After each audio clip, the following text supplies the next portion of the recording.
Olá, querido, querida, que a paz do Senhor Jesus esteja contigo, com a tua casa, com a tua família. Vamos começar mais uma aula do nosso curso gratuito de Teologia. Vamos estudar agora o nível Master.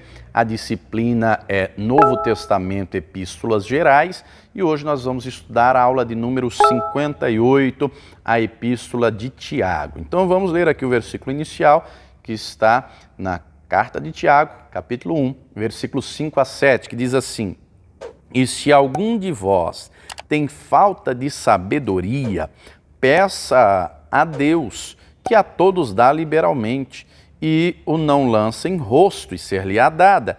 Peça-a, porém, com fé, em nada duvidando, porque o que duvida é semelhante à onda do mar, que é levada pelo vento e lançada de uma para outra parte. Não pense tal homem que receberá alguma coisa do Senhor. Somente até aqui, não é? Nesse versículo ele já vai de cara dizendo: peça sabedoria para Deus e peça com fé. Mas vamos aqui, primeiro, quem é este Tiago? Nós vemos que o Senhor Jesus tinha os 12 apóstolos, claro, e no Evangelho, os 4 Evangelhos, né, vai se falar em Tiago, filho de Alfeu, e também o Tiago, irmão do João, ambos filhos de Zebedeu. Só que não é nenhum desses dois. Este Tiago aqui não é o Tiago, filho do Alfeu, e nem o Tiago, filho do Zebedeu, porque o Tiago, filho do Zebedeu, morre decapitado, está lá em Atos capítulo 12, não é? Herodes manda cortar a cabeça dele. Mas voltando aqui, este Tiago é o meio-irmão do Senhor Jesus. E o que a maioria dos estudiosos são unânimes em dizer, que este Tiago aqui, que é o meio-irmão de Jesus, se você ler lá, por exemplo, Mateus capítulo 13, do versículo 53 em diante, o texto vai dizer que José e Maria, além do Senhor Jesus, não é, tiveram, depois que Jesus nasceu, é claro, Jesus consuma o casamento, e vão nascer 4 filhos homens, fora as mulheres. Desses homens tem um José, um Simão, um Tiago e um Judas, que é esse Tiago aqui. E os estudiosos dizem que esse Tiago, que é o que escreve a carta, o meio-irmão do Senhor Jesus, ele se converte depois que o Senhor Jesus morreu, ressuscitou e subiu aos céus.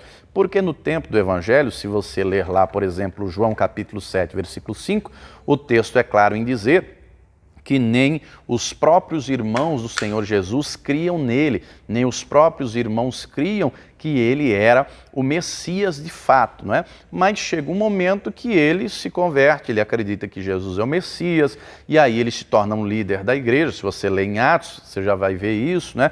Ele se torna um líder influente da igreja, e ele vai escrever essa carta, não tem assim um destinatário específico, é para a igreja de modo geral, mas ele trata aqui como, por exemplo, Provérbios no Antigo Testamento, né? Provérbios é um livro do Antigo Testamento que é eminentemente prático, conselhos práticos para o dia a dia.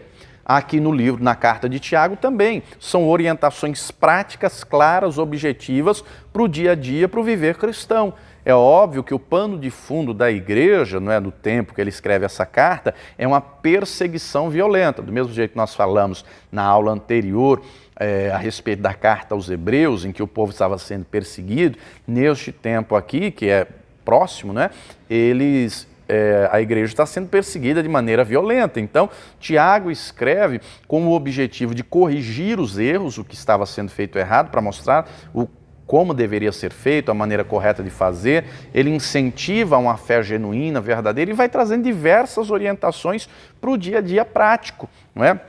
Diversas orientações para esse dia a dia que deve ser vivido. Não é? Nós lemos aqui o versículo inicial da apostila, já ele falando: você tem falta de sabedoria? Pede para Deus, pede com fé.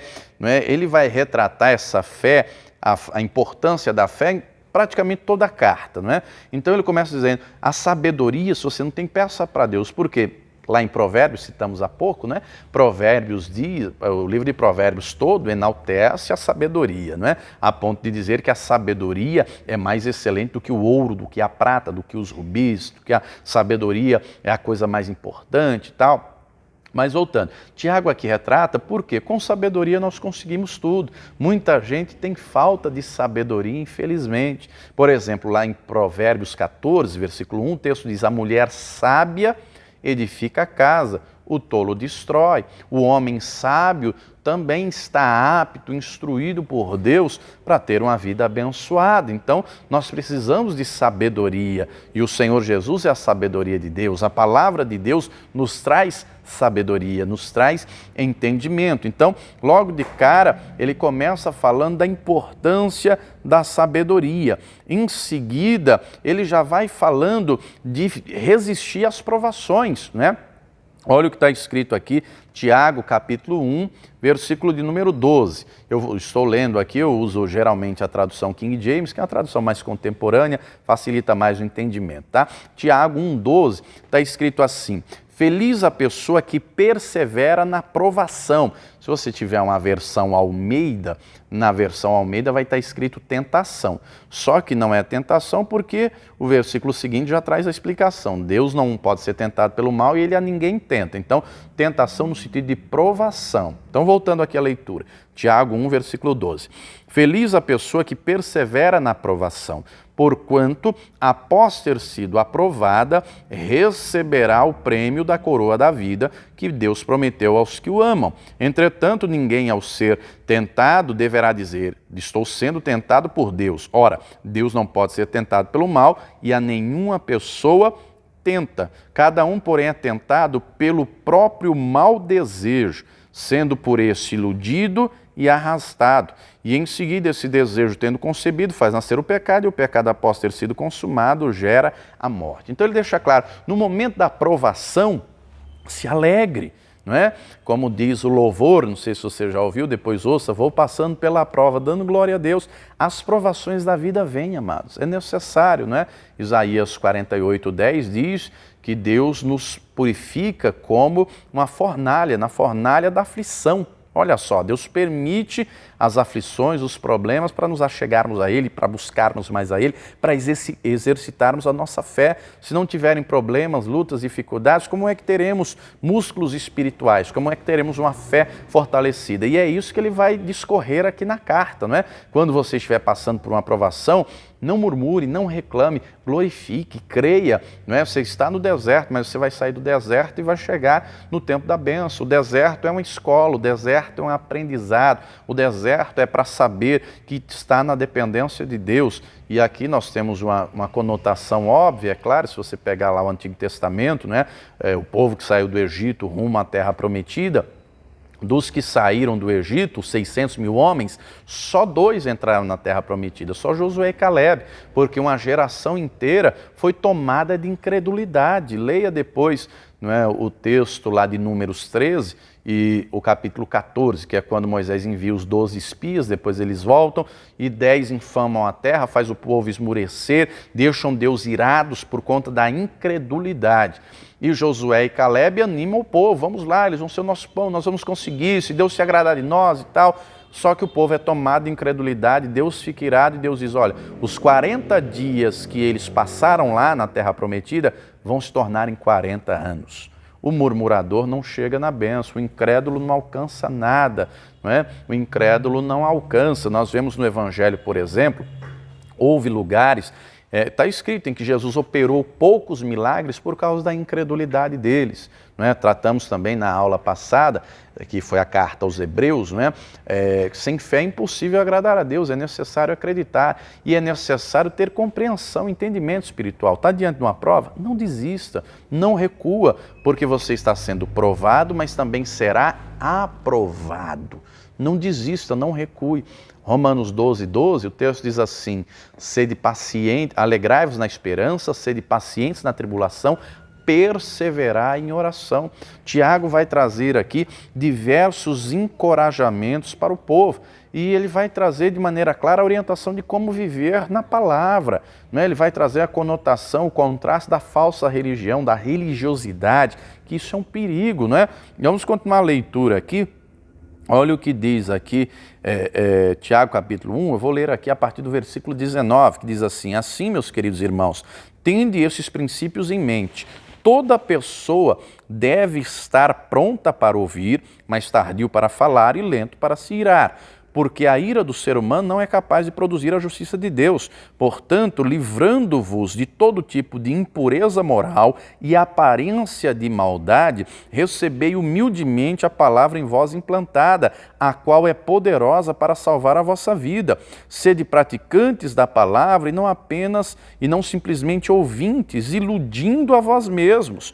Porquanto, se alguém é ouvinte e não praticante, é semelhante a um homem que contempla o seu próprio rosto no espelho e depois de admirar a si mesmo, sai e logo se esquece da sua aparência. Então, ele retrata aqui a importância de ser praticante da palavra e não só ouvinte. Não é? Aquele que é só ouvinte se engana com falsos discursos. Não é? Infelizmente, nós vivemos muito nos nossos dias desse jeito. Naquele tempo já acontecia, hoje em dia também. Hoje em dia nós temos muitos frequentadores de igreja. Nós temos muita gente, infelizmente, que é só religiosa. Nós não podemos ser só frequentadores de igreja, queridos. Nós temos que ser salvos. Nós temos que ser sal da terra, a luz do mundo. Nós somos a igreja do Senhor, a igreja do Deus vivo. Não podemos nos limitar. Nós temos que viver a palavra aqui dentro do templo, em casa, na escola. Dentro de casa é o local mais difícil de dar testemunho. É fácil dar testemunho aqui dentro da igreja, não é? Eu estava pregando outro dia falando sobre isso. Estava dizendo, minha gente, aqui dentro é fácil, não é? O ambiente aqui já é propício. Para quê? Para ouvir a palavra, para louvar a Deus, para adorar a Deus. Não é? O ambiente aqui, você tem que dar testemunho, não é só aqui dentro não, você tem que dar testemunho na tua casa, no teu trabalho, na tua vizinhança, no teu ciclo social, não é? Você tem que ser, todos nós temos que ser cheios do Espírito Santo, sal da terra, a luz do mundo, e isso é demonstrado através da prática da palavra, através das nossas atitudes, a nossa família, os nossos amigos, os colegas de trabalho, vão ver o Evangelho através da nossa vida. A nossa vida é a Bíblia que eles vão ler. E essa Bíblia tem que estar conforme a palavra de Deus, não pode destoar, porque se destoar, se for divergente, haverá julgamento, apontamento, infelizmente, queridos. O ser humano é mais tendencioso, estava pregando essa semana, estava dizendo isso, o ser humano é mais tendencioso a julgar, a apontar, a criticar, do que a elogiar. Nós não podemos julgar, o Senhor Jesus deixa isso claro, né? Mateus 7, versículo 1, não julgueis, não sereis julgados, não condene, não será condenado, absolve, será absolvido. Nós temos que agir e tratar com amor, com misericórdia, com perdão, não é? Ser praticantes da palavra. Muita gente quer juízo para os outros e misericórdia para si. Aqui em Tiago ele vai dizer, né? Tiago 2,13, a misericórdia triunfa sobre o juízo. Embora a carta seja prática e em muitos momentos dura, enfática, ele vai mudando de assunto assim rapidamente. Ele trata de uma coisa, depois já trata de outra, depois de outra. Coisas práticas. Ele é rápido, claro, em falar e trazer a orientação. E muitas vezes ele pega pesado, não é? Ele pega pesado, como no capítulo 4 ele vai logo de cara, adúlteros e adúlteras. Vocês não sabem que a amizade do mundo é inimizade contra Deus. Ele já traz o adultério espiritual de maneira pesada. Em outros momentos também, né? Mas ele está falando aqui com gente que já conhece a palavra. Muita gente também, infelizmente, encontramos isso na igreja, tem muita gente que é de cristal. Você sabe que se o cristal quebrar, meu amigo, não tem superbônus no mundo que cole. Nós temos que ser de barro. O barro pode ser quebrado, mas faz de novo. Não é? Tem muita gente que é dodói, qualquer coisinha já se ofende, desiste, desanima, não persevera. Não, queridos. Nós não podemos apontar, não podemos julgar, temos que agir como Jesus agiu. Quando formos feridos, machucados, apontados, acusados, temos que agir como Jesus agiu. Ele foi acusado de crimes que não cometeu. Ele morreu em nosso lugar sem nunca ter pecado. Tem que haver no nosso coração a mesma atitude que houve no coração dele. Praticando a palavra, nós seremos de fato cristãos, pequenos cristos, seguidores, imitadores de Cristo, não é? Viver a palavra, praticar o que ela ensina e não se enganar. Tem gente que se engana. E isso é um perigo, não é? Um perigo que nós não podemos correr. Então, ele traz aqui essa orientação, a prática da palavra. Ele vai trazer também a orientação sobre a verdadeira fé, aquilo que agrada a Deus, não é? Deixa eu ler aqui o finalzinho do capítulo 1 e depois nós vamos para o capítulo 2, né? Mas no final do capítulo 1, eu vou ler a partir do versículo 25, que diz assim: Porém, a pessoa que observa atentamente a lei perfeita, a lei da liberdade, e nela persevera, ele está falando aqui da palavra de Deus, e nela persevera, não sendo ouvinte negligente, mas praticante zeloso, será muito feliz em tudo que empreender. Se alguém se considera religioso, mas não refreia a sua língua, engana-se a si mesmo. A sua espiritualidade não tem valor algum. A religião que Deus, o nosso Pai, aceita como sincera e imaculada é esta: cuidar dos órfãos e das viúvas em suas dificuldades, e especialmente não se deixar corromper pelas filosofias mundanas. Ele traz aqui o estilo de vida que agrada a Deus, uma fé verdadeira, uma espiritualidade verdadeira. Tem muita gente que é só religioso. Se você ler na tradução Almeida, né, vai falar religião verdadeira para com Deus. Religião, lembrando que a palavra religião é religare, religar o homem com Deus, tá? No capítulo 2, ele deixa claro sobre acepção. Ele começa falando sobre acepção de pessoas. Não faça acepção de pessoas, porque Deus não faz. Caros irmãos, capítulo 2, versículo 1. Como crentes em nosso glorioso Senhor Jesus Cristo, não façais acepção de pessoas, tratando-as com preconceito ou parcialidade. Será que isso acontece na igreja hoje, amados? Será que aí na congregação onde você está, não sei se você faz parte aqui da Paz e Vida ou de alguma outra denominação, né? Tem muitos irmãos que nos assistem. Um abraço lá para o pessoal de Minas Gerais, do Recôncavo lá mineiro, um abraço também para os irmãos da Itália, tem irmãos nos assistindo de Manaus, tem outros nos assistindo do Piauí, do Rio Grande do Norte, aqui de São Paulo e de vários lugares, não é? Será que acontece aí onde você está? Será que acontece gente que trata a outra com preconceito, com acepção? Deus não se agrada disso. Todos nós somos iguais diante dele, não é? Todos nós somos iguais. Mas é interessante que ele continua aqui falando sobre trajes, sobre a postura que devemos ter, não é? E ele traz depois aqui as atitudes que demonstram a fé viva. Ele deixa claro, não é? Tiago 2,17, a fé sem obras, ela é morta. Não adianta você dizer para um irmão, Deus te abençoe e vá em paz, se você não demonstra através de atitudes. Se a pessoa está com fome, dá comida para ela. Se ela está sem roupa, dê roupa para ela. Demonstre a fé através de atitudes. Não é? A fé sem obras é morta. É óbvio que a salvação é pela graça, tá, minha gente? Não é? Quando você lê lá Efésios 2, versículo 8 e 9, está escrito assim: a salvação é pela graça, mediante a fé, isso não vem de vós, é dom de Deus, não pelas obras para que ninguém se glorie. Quando o texto diz pelas obras, está falando por mérito próprio, por esforço próprio, a tentativa humana de alcançar salvação, não é? Uma analogia, a Torre de Babel, não é? O povo queria chegar no céu por mérito próprio, esforço próprio. Não, a salvação é feita através da fé em Jesus Cristo mediante a sua graça. Só que, uma vez que eu creio, eu tenho que demonstrar que eu creio através de atitudes. E ele traz exemplos aqui, não é? Você crê que tem um só Deus? Os demônios também creem, estremecem, mas não adianta só crer que tem um só Deus, tem que demonstrar. E aí ele pega aqui exemplos, não é? Tiago 2,21. Ora, não foi Abraão nosso pai na fé justificado pelas obras quando ofereceu o seu filho Isaque sobre o altar? Abraão teve uma atitude, ele creu em Deus e provou que creu. Não é? Ele creu e provou como? Através de atitudes. A nossa fé tem que ser uma fé viva, não pode ser uma fé morta, não é? Não pode ser uma fé que nos faz ficar inertes, tem que ser uma fé que nos faz ter atitudes. Falamos na aula passada, não é, na carta aos Hebreus, uma fé no sentido de conquistar, de vencer, mas também uma fé no sentido de resistência, também uma fé de resiliência. O mesmo capítulo 11 de Hebreus, que fala pela fé conquistaram, venceram, fala de gente que foi lançada na fornalha, foi lançado na cova, foi cerrado ao meio, tudo isso pela fé. Então nós temos que ter uma fé demonstrada através de atitudes. Ele utiliza outro exemplo também, não é? Ainda de Abraão, ele fala que Abraão creu em Deus, versículo 23, isso lhe foi acreditado como justiça, não é? E aí ele usa também o exemplo de Raabe. Olha só, Raabe, amados, depois você leia lá o livro de Josué, né, do capítulo 2 em diante, traz a história da prostituta Raabe, que ela era prostituta, estava lá em Jericó. Quando os dois espias são enviados lá por Josué, leia o capítulo 2, que declaração de fé aquela mulher fez. Ela disse, olha, o Deus de vocês é Deus em cima no céu e Deus embaixo na terra.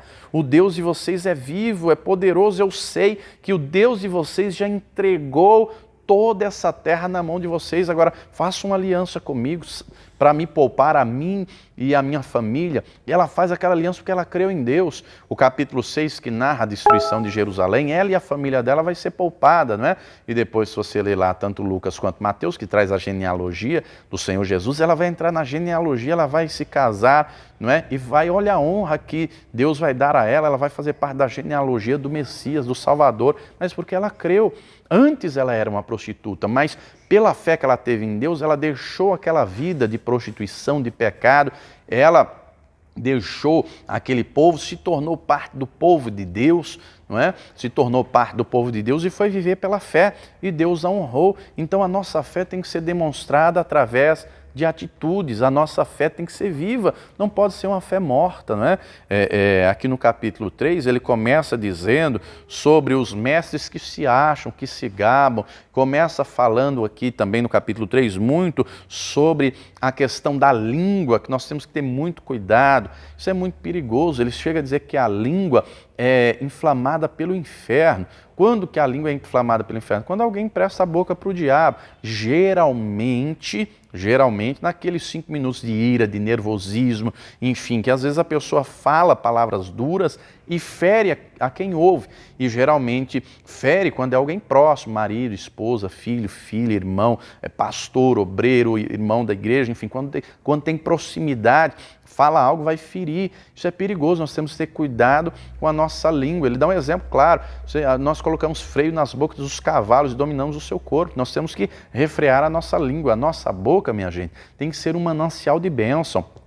Preguei esses dias sobre a questão da fala, não é? Sobre não falar mal. Depois leia lá o Salmo 34, versículos 12 ao 14. A pergunta do versículo 12 é maravilhosa. Quem deseja ter prazer na vida e longos dias para viver em felicidade? Aí ele traz a resposta. Tem que apartar a língua do mal, os lábios de falar enganosamente, tem que se apartar do mal, se apegar ao bem, procurar a paz e segui-la. A Escritura fala muito sobre a questão da nossa fala, não é? Por exemplo, Colossenses 4:6, nós temos que ter palavras agradáveis, temperadas com sal, não é? O Senhor Jesus diz que a nossa fala tem que ser sim, sim, não, não. O que passar disso é de procedência maligna. O salmista, Salmo 19:14, que as palavras dos meus lábios e o meditar do meu coração sejam agradáveis diante de ti, Senhor meu. Paulo, falando na igreja de Éfeso, ele vai dizer assim, não haja em vós nenhuma palavra torpe, não é? De baixo calão, palavrão, mas somente a que for boa para edificação. Tem gente que fala e fala demais, isso é perigoso. Mas continuando aqui, ele fala ainda no final do capítulo 3 sobre a verdadeira sabedoria que vem do céu. Olha o que diz aqui, Tiago 3,13. Quem dentre vós é sábio e tem verdadeiro entendimento? Que o demonstre por seu bom proceder cotidiano, mediante obras praticadas com humildade, que tem origem na sabedoria. No entanto, se abrigas em vosso coração inveja, amargura e ambição egoísta, não vos orgulheis disso, nem procureis negar a verdade, porquanto esse tipo de sabedoria não vem dos céus, mas é terrena, não é celestial, mas demoníaca. Pois onde existe inveja e rivalidade, aí há confusão e todo tipo de atitudes maléficas. Porém, a sabedoria que vem do alto é, antes de tudo, pura, repleta de misericórdia e de bons frutos, imparcial e sem hipocrisia. Ora, a justiça é a colheita produzida por aqueles que semeiam a paz. Olha só, nós vivemos em dias que, infelizmente, irmãos, tem muita gente por aí, irmãos, pastores, se matando, se degladiando, difamando um ao outro. Vai para as redes sociais, aqui no YouTube mesmo, querido, o que tem de gente falando mal dos outros? Tem gente que dá mau testemunho? Claro que tem. Não vamos apontar nem julgar, faça a sua parte, eu faço a minha, você faz a tua, não é? O Espírito Santo nos colocou aqui para compartilhar a palavra, mas tem um degladiando o outro, um difamando o outro, processando, não é? Nem, acho que nunca leram lá 1 Coríntios capítulo 6, não é? Processo na justiça, um monte de coisa, porque um está caluniando, difamando os outros, enfim, vários motivos que vêm, que são aqui que o Tiago acabou de dizer. Não é? Nós temos que viver como a palavra ensina, nós temos que seguir essas orientações aqui, praticando como o Tiago orienta. Não é? Olha o que diz aqui no capítulo de número 4 da carta de Tiago, ele começa já falando a respeito de dos irmãos, né, estarem pedindo as coisas a Deus com motivações erradas, falando de gente que vivia em inveja, em egoísmo, e por conta disso vivia uma vida de problemas, de dificuldades, de adultério espiritual, não é? Tiago 4, versículo 3, ele diz assim: quando pedis, não recebeis, porquanto pedis com a motivação errada, simplesmente para esbanjares em vossos prazeres. Infelizmente, amados, desde esse tempo já tinha gente que queria ser melhor que o outro, pedir algo para Deus, para mostrar para o outro. A motivação, Deus examina sempre a intenção do nosso coração. Davi sabia disso, ele dá esse conselho a Salomão, né? 1 Crônicas 28, verso 9, Davi já está velho, idoso, né? Sabe já que está à beira da morte, Deus já escolheu Salomão como sucessor, e ele deixa claro: Salomão, anda no caminho do Senhor, como eu andei, porque Deus examina a intenção do nosso coração. Nós temos que ter cuidado com isso. As motivações não podem ser mundanas, carnais, não é? Não pode haver inveja, soberba, nada disso, orgulho em nossos corações. No versículo 4 ele é enfático. Tiago 4,4. Adúlteros, não estáis cientes de que a amizade do mundo é inimizade contra Deus? Ora, quem quer ser amigo do mundo torna-se inimigo de Deus. Em seguida ele diz: vocês não sabem que o Espírito Santo que habita em vocês tem ciúme? O Espírito Santo tem ciúme quando a gente dá mais prioridade às coisas do mundo do que às coisas de Deus, amados. E isso é perigoso, e vivemos nesses dias de distração, não é? Outro dia eu estava pregando e dizendo aqui para a igreja: a gente tem que ter muito cuidado. Eu fiz uma conta simples. Eu falei: amados, a nossa reunião, por conta da pandemia, está tendo a duração média aí de 1h30, no máximo 2 horas, em média 1h30. Mas vamos fazer uma conta simples. Na Paz e Vida tem reunião quarta, sexta e domingo. Então uma pessoa que vem pelo menos 3 vezes por semana, quarta, sexta e domingo, vem aqui à igreja 6 horas por semana, 2 na quarta, 2 na sexta, 2 no domingo. Só que olha a conta, acompanha o raciocínio. Um dia tem 24 horas, uma semana tem 168, só multiplicar, não é? 24 vezes 7. Tomando por base que a pessoa trabalha em média 8 horas por dia, e isso de domingo a domingo, é óbvio que todo mundo tem pelo menos uma folga por semana, mas vamos colocar que a pessoa trabalhe 8 horas todos os dias, ela trabalha 56 horas por semana. Tomando por média que durma 8 horas por noite, dorme mais 56, restam 56. Dessas 56, vindo 3 vezes por semana, só dá 6 horas, ainda resta 50. É muito tempo, não é? Às vezes nós distribuímos muito mal o nosso tempo. E o que é alarmante, eu vi uma pesquisa outro dia, não sei se você já viu, se não viu, veja, pesquise aí na internet, o brasileiro passa em média 4 horas por dia no celular. Olha só, 4 horas por dia. Tem muita gente que não passa meia hora de oração, não consegue assistir essa aula, às vezes não consegue chegar até o final, não é? Aqui já estamos com quase aí 30 minutos de aula. Tem muitos que nem aqui chegaram. Se você chegou até aqui assistindo, parabéns para você. Tem muita gente que nem aqui chega, né? Tem muita gente que nem aqui chega, às vezes vê 5 minutos, 10 minutos, depois já muda, já vai para outra coisa e se prende na internet, mas não se prende com as coisas de Deus, não gasta tempo com Deus. Isso é perigoso. Né? Isso é perigoso. E aí ele aqui no versículo 7 é claro em dizer: sujeitai-vos, pois, a Deus, resisti ao diabo e ele fugirá de vós. Para nos sujeitarmos a Deus, nós temos que orar, jejuar, meditar na palavra, praticar o que ela ensina, para sermos fortes espiritualmente. Aí não estamos nos sujeitando a Deus, aí o diabo bate em retirada. Mas tem gente, infelizmente, que está fazendo o contrário, se sujeitando ao diabo e resistindo a Deus.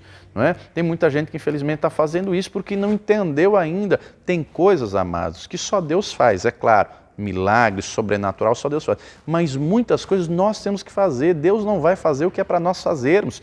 Quem tem que estudar a palavra somos nós. Quem tem que praticar o que ela ensina somos nós, porque Deus é fiel à palavra dele, ele cumpre, céu e terra passará e a palavra dele não vai passar, tudo se cumprirá. Nós temos que conhecer e praticar a palavra, nós temos que ter vida de oração, de jejum, de santidade, nós temos que ser praticantes. Aí tem muita gente que faz o inverso, em vez de se sujeitar, de obedecer, de praticar, se sujeita ao diabo dando brecha. Vivemos em dias em que, infelizmente, muita gente anda fraco na fé, doente, morto espiritualmente. Isso é perigoso, não é? Isso é perigoso, isso é um alerta para nós. Nós temos que abrir os nossos olhos. Nós vivemos dias difíceis, dias trabalhosos, então nós temos que andar na presença de Deus. O capítulo 5, não é? Tiago vai falar aqui de maneira clara sobre as provações da vida, não é? Ele vai falar dos dias de adversidade e ele traz aqui, ele cita o exemplo de Jó, não é? Ter paciência no momento, Tiago 5,11, ter paciência no momento da tribulação, não é? Ele fala do exemplo dos profetas, não é? Deixa eu ler aqui Tiago 5, versículo 8, sede vós igualmente perseverantes, fortalecei o vosso coração, porquanto a vinda do Senhor está próxima. Fortalecei o vosso coração. Quem é que tem que fortalecer o nosso coração? Nós. Como é que nós fazemos isso? Com a palavra, meditando, ouvindo, não é? Comendo a palavra, se alimentando dela, orando, nos derramando na presença do Senhor. O falecido Billy Graham, que morreu recentemente, ele dizia assim, ore, ore, ore até que você e Deus sejam amigos íntimos. Isso depende de nós. Ter vida de oração, ter uma oração perseverante, de uma vida de santificação, não é?